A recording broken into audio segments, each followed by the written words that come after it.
ठीक है। लाइट नहीं जला रहा, मेरी आंख में थोड़ा दिक्कत हो गया है, रहने दीजिए। उससे और वो देखो लाइट नहीं, बस खाली इनकी आवाज तो आई जाएगी। हले हरे कृष्ण बोलो, सिया राम बोलो, सीताराम बोलो, सीताराम राम बोलना ही ही पड़ेगा। अलग निरंजन। अलग निरंजन। ब्राह्मण एक अच्छे उपदेशक थे, दूर देशों में कथा कहने जाते थे। ब्राह्मण देव ने, वो पंडित जी ने एक तोता पाल रखा था। तोता वो पिंजरे में रहता था और तोते को उन्होंने काफी जो है भगवत भजन सिखा रखा था, रटा रखा था। मतलब तोते को जो तुम रटा दो रट लेगा, वो बोलेगा उतना। तो पंडित जी जहाँ भी जाते थे, वो ब्राह्मण देव तो अपना तोता वो साथ में ले जाते थे, उनको तोते से इतनी प्रीति थी। एक बार उनकी कथा जो है दूर देश में लग गई। दूर देश मतलब बद्रीनाथ पहाड़ों में। और तब का जमाना ऐसा था कि पैदल ही जाना होता था आड़ों पहाड़ों में, या खच्चरों से, घोड़ों से, नहीं तो कोई साधु। उस समय बैलगाड़ी इत्यादि साधन था, साइकिल का भी जमाना नहीं था। तो ब्राह्मण देव बोले तोता जब जाने लगे कथा इत्यादि पोथी लेके, तो तोते को जब नहीं लेके चले तो तोता बोला गुरुदेव, ब्राह्मण देव हमको क्यों छोड़ के जा रहे हो? बोले हर जगह कथा होती है तो आप हमें ले चलते हो, यहाँ क्यों नहीं ले चल रहे हो? बोले ये बेटा पहाड़ों में कथा लगा हुआ है बद्रीनाथ में, वहाँ बहुत हमें पैदल चल के पोथी पत्रा ढूंढना पड़ेगा, ये साजबाज ढूंढना पड़ेगा, हारमोनियम वगैरह, इसलिए हम तुमको वहाँ नहीं ले चलेंगे। और तुम जो है अब की बार कथा जहाँ भी लगेगी, कहीं भी भले बड़े पहाड़ों में दोबारा लगे, फिर हम तुमको ले चलेंगे। ब्राह्मण देव ने उस तोते को ऐसे कहकर संतोष भरे वचन जो है, मीठे वचन कहकर शांत कर दिया। तो तोता बोला अच्छा महाराज मेरा एक संदेशा लिए जाओ। बोले तुम्हारा संदेशा? बोला हाँ मेरा संदेशा ले जाओ, और जब आप बद्रीनाथ जाओगे तो बद्रीनाथ से पहले 45-50 किलोमीटर पहले एक ज्योतिर्मठ नाम का कस्बा आएगा, शहर आएगा। उस शहर के ऊपर जो है पहाड़ में हमारा जो है तोता गुरु एक नीम के पेड़ की खोड़ में रहता है, उसको मेरा संदेशा कह देना। तो बोले ठीक है भाई, तेरी वाणी अगर सत्य होगी, ऐसा ही हुआ तो मैं संदेशा कह दूंगा। बोले बोलो क्या कहना है? तो वो बिजली में जो पंडित जी का तोता था, उसने पंडित जी से कहा कि मेरे तोता गुरु को बोल देना कि मुझे आजाद होने के लिए क्या करना पड़ेगा।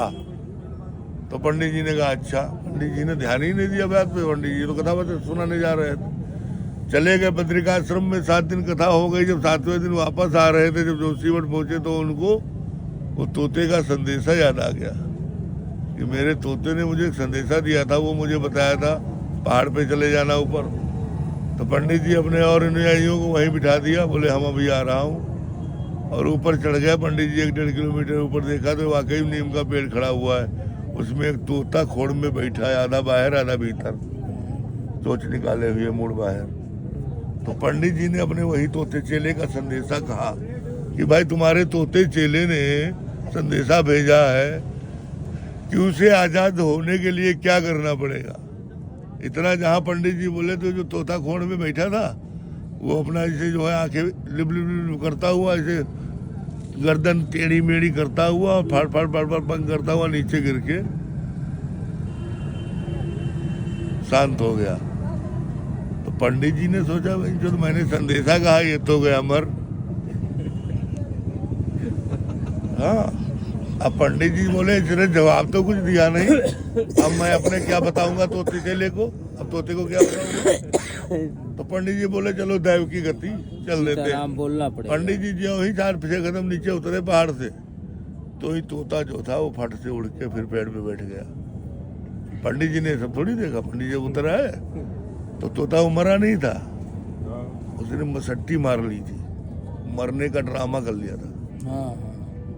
अब पंडित जी अब नीचे उतर आया था, फिर वो उड़ के बैठ गया घोड़ में। अब पंडित जी बोले कि जवाब तो दिया नहीं, तो गए अमर। पंडित जी चले आए, जब घर में घुसने लगे तो उस तोते ने घर में घुसते ही जो है प्रश्न कर दिया कि महाराज मेरे तोता गुरु ने क्या संदेशा भेजा है। पंडित जी बोले उसको तो हमने संदेशा कहा तो वो ऐसे गर्दन टेढ़ी करके और पंख फड़फड़ाता हुआ आंखें लिपलाता हुआ मर गया, वो गिर पड़ा। और जो पंडित जी ने ये कहा त्यों ही जैसे पंडित जी ने बताया कि ऐसे आंखें कर रहा था, गर्दन मरोड़ रहा था, ऐसे उसने भी करना चालू कर दिया। अब पंख फड़फड़ाया, उसने भी मसट्टी मार ली। पंडित जी को बड़ा दुख हुआ, बोले वो बताओ इतना प्रिय तोता मेरा खत्म हो गया, इतना प्रिय तोता मेरा खत्म हो गया। अगर मैं इसको संदेशा ना सुनाता तो शायद ये नहीं मरता।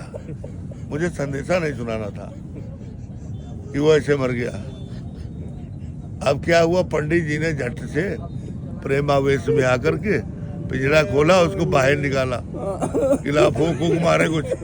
जो ही बाहर निकाला तोता ऊपर से उड़ गया।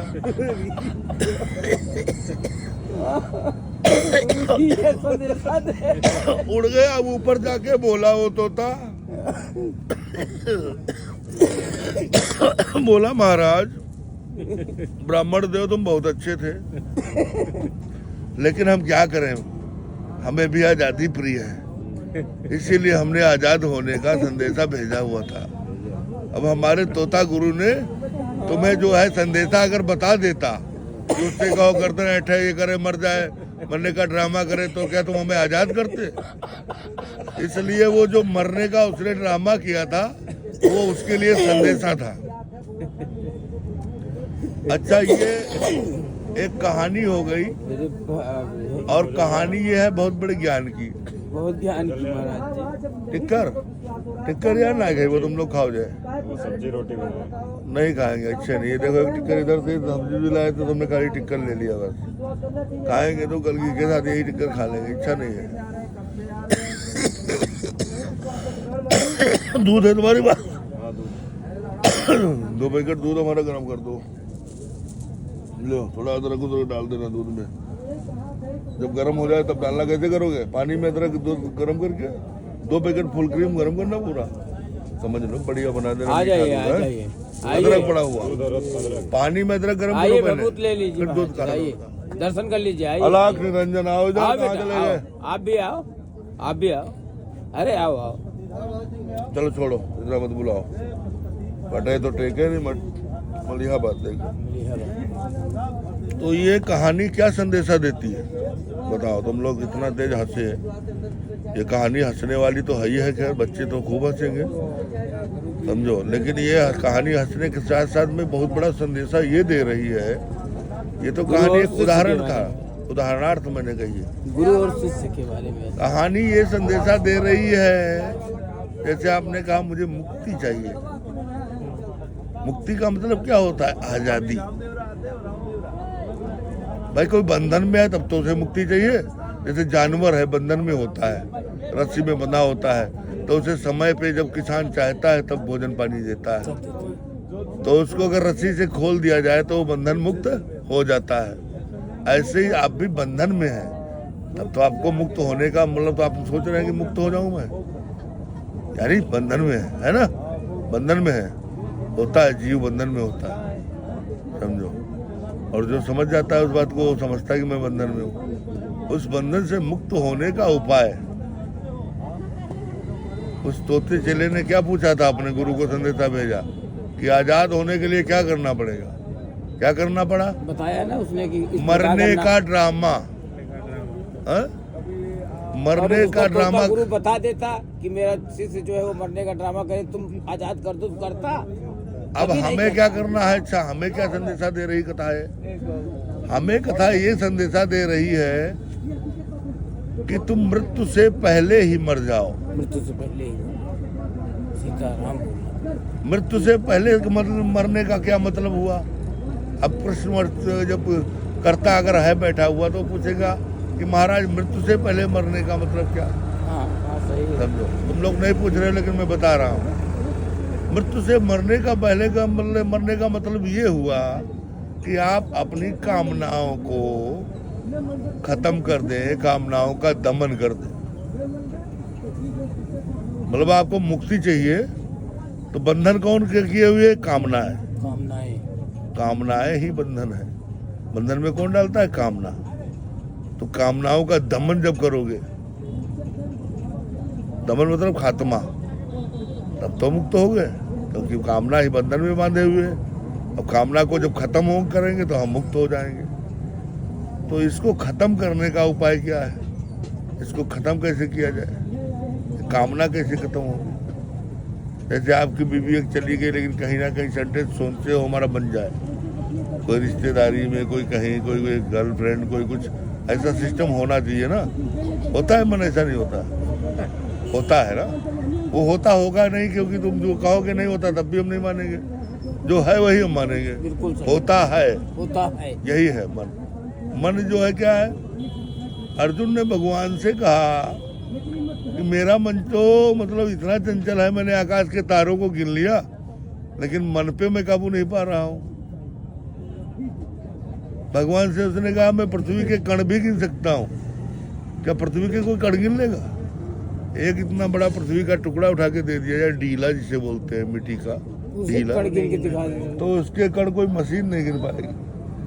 लेकिन अर्जुन में क्षमता थी कि वो पृथ्वी के कण गिन सकता था, फिर भी उसने कहा पर इस मंदा भेद नहीं पाया। तार्यादि में गिनती गिन लई, अर्जुन ने कहा मैंने आकाश के तारों को गिन रखा है, गिट्ठा देनाल धरती मिन लई, पृथ्वी के कणों को मैं गिन सकता हूँ, पर इस मंदा भेद नहीं पाया, कृपा करो हे माधव राया। सदगुरुओं की शरण में जाने पर यही सब बड़ी बातें जो हैं एक सूक्ष्म रूप, छोटे से रूप में आ जाती है। समझो, जो सदगुरु जैसे नारद जी ने काम को जीत ही लिया, काम का असर होने नहीं दिया अपने ऊपर, और शंकर जी विकल होकर के काम के अगर ऊपर जीतने मतलब नहीं जीत पाए तो विकल हो गए, उसे जला दिया।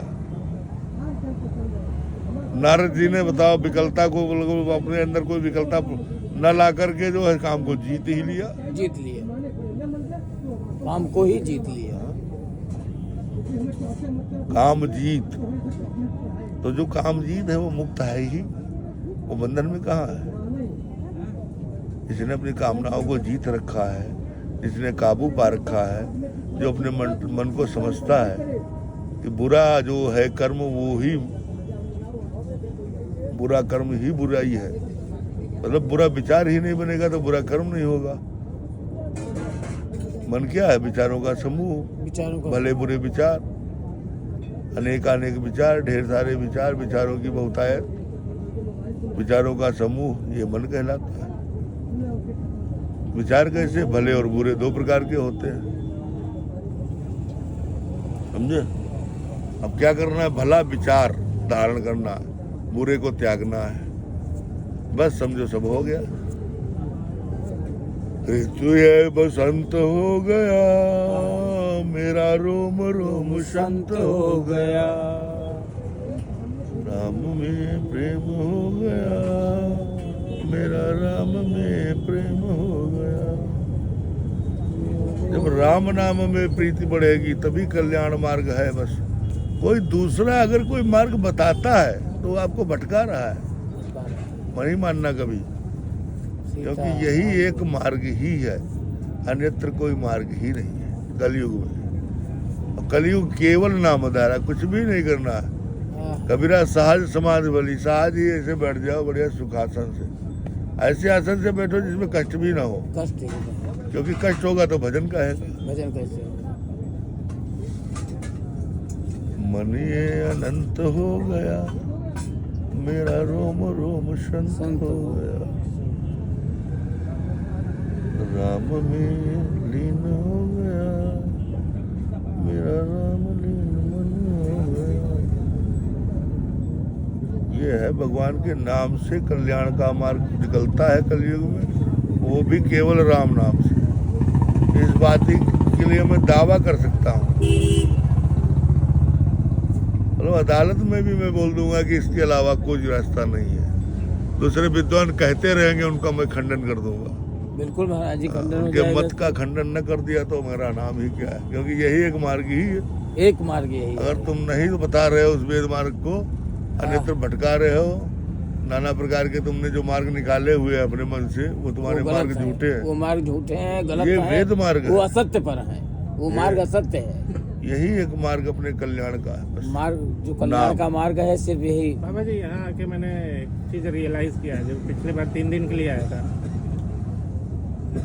भारत में अपना जो भी कितने भी बड़े नेता हो, सीएम हो या पीएम हो या फिर वकालत में जो हो, उनसे बड़े औहदा दिया जाता है महात्मा लोगों को। अरे ये राजा महाराजा बेल नहीं है, ये सब कोई बात कौन ओहदा दे रहा है? ये देंगे ओहदा देने वाली ये कौन होते हैं? ओहदा दे नहीं रहा कोई। ओहदा हम लोग बनाए हुए हैं, जितना बनाए हुए, क्योंकि हमारा ही देश है, हाँ, ऋषि मुनि प्रधान देश, मुनियों का ही हाँ, भारत देश। क्योंकि यहाँ का जो भी हमारा ग्रंथ है वो सब हमारा ही व्याख्यान कर रहा मैंने है। पूरा पढ़ा कैसे कैसे क्या होता है, किस टाइप नागा नहीं होते ना, वो तो चाइना देश का है, आज जो इतना आजाद बैठे हो समझ में आ जाता है। चाइना का जो युद्ध हुआ था, हम्म। उसमें नागा लोग ही युद्ध करने ही वाले थे हवन करने के बाद, तभी तो बंद कर दिया चाइना ने युद्ध करना 62 पे। चाइना जीत ही चुका था।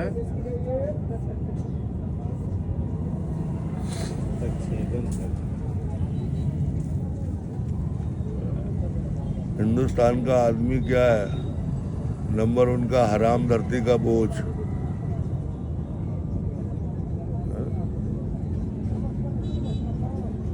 किसी में जिम्मेदारी नहीं लेनी, और जिम्मेदारी लेनी पड़ती है। मैंने बताया था 86 लाख पूरे विश्व में फैले हुए नागा थे। करोड़ में हो गए हैं बता रहे, 86 बता रहे हैं। कोई निकला नहीं तो करोड़ों में संख्या पहुंच गई है। इस बार भी तो 30 से 35 हजार अभी बने हैं ना यहाँ पे दीक्षा बिल्कुल लिया। बनेंगे, क्यों नहीं बनेंगे? सब ब्राह्मणों ने लिया है दीक्षा जाएगा।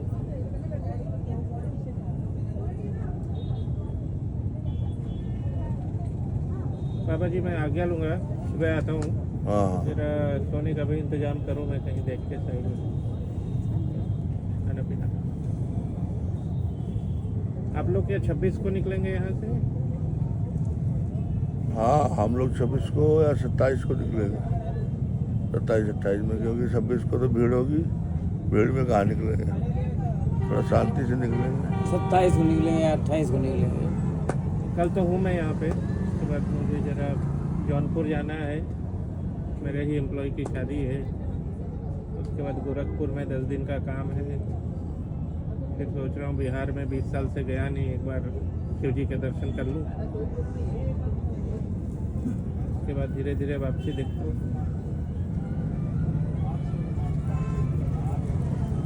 ठीक है महाराज जी, मैं निकलूँगा। सीताराम बोल रहा था। मंगल हो।